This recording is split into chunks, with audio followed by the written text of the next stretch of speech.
The delta of today is highly changed from what it was naturally.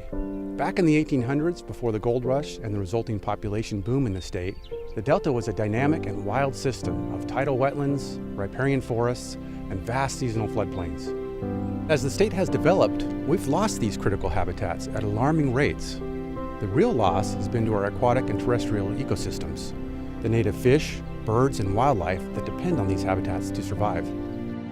The significance of the delta extends well beyond its legal boundaries. It's the heart of California's water supply and serves millions of residents, agricultural lands, and businesses all the way from the Bay Area to San Diego. Our health, the health of the environment, and the security of our water supply all depend on this delta. California is the 5th largest economy on Earth. And what's that economy run on? It runs on water. So why would someone, in one of our big cities care about fish or levees in the upper Sacramento Valley? And the answer is simple, because with updated water infrastructure, we have a functioning river system. And a functioning river system means that we have robust, healthy populations of fish. And that means that we're better able to pass water to our farms and to our cities and have a more secure water supply for California and California's economy.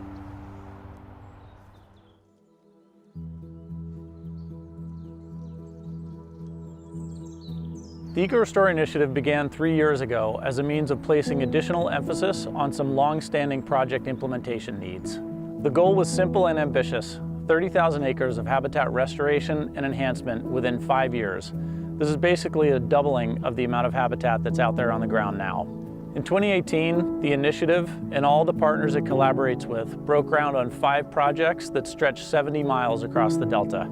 These projects remove barriers to fish migration that have been in place for 100 years, establish new tidal and wetland habitats, and increase the amount of forest along our rivers for birds and other species as well.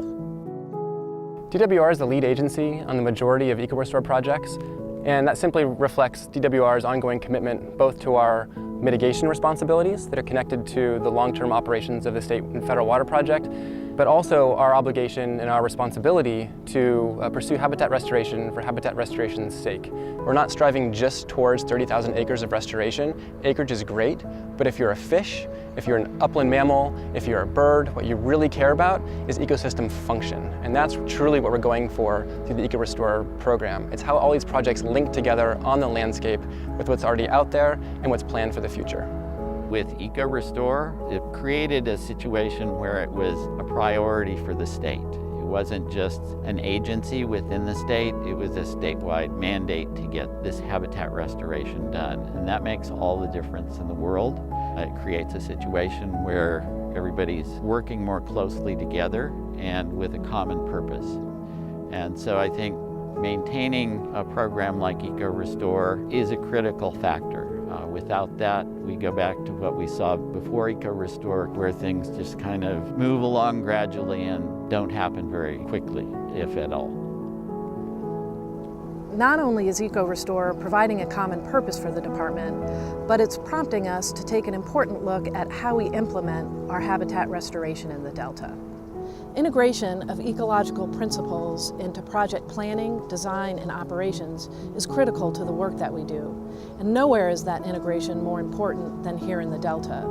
So the Delta Conservancy has a dual role, essentially, to do ecosystem restoration as well as economic development in the Delta. And one of the things that we strive to do is integrate the local interest and voice into the planning for restoration in the Delta over time.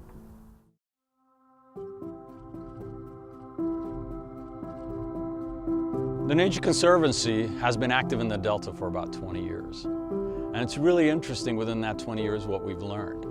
And so the question is, what do we do moving forward? And the Nature Conservancy or the state are not going to be able to do this by themselves. As we see on McCormick, Williamson, and other projects, it's going to be a partnership. It has to be a partnership between landowners, the state, the Nature Conservancy, and other organizations that work in the Delta. Perhaps the most valuable aspect of the initiative is the alignment among California's conservation leaders. This alignment leads to prioritization of scarce resources towards these priority projects and demonstrated on-the-ground results. When you study ecology and you you design a restoration project, it forces you to ask, what did the site used to look like? So we developed this idea, along with the Department of Water Resources, of multi-benefit flood management projects that not only provide flood risk reduction benefits, but at the same time give more room to the river. The Delta is unique in so many ways. Home to historic towns, generations of Californians, vibrant agriculture, treasured for a range of recreational opportunities.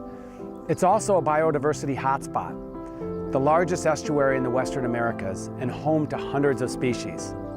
At the same time, it's a microcosm of the challenges we face in California, including climate change and its impacts on our natural environment, as well as ecosystem decline. Eco-Restore is a big idea and an ambitious approach to address these challenges head-on, and it represents the type of win-win strategy that we need in California. How do we restore and protect our environment for the benefit of fish and wildlife in ways that work for local communities? It exemplifies a new approach that Governor Newsom has talked about, which sets aside old binaries. It's not fish versus farms, it's fish and farms. It's not north versus south, it's one California. Moving forward, Eco-Restore really represents and symbolizes what we will be advancing in California, water and environmental policy that works for everyone.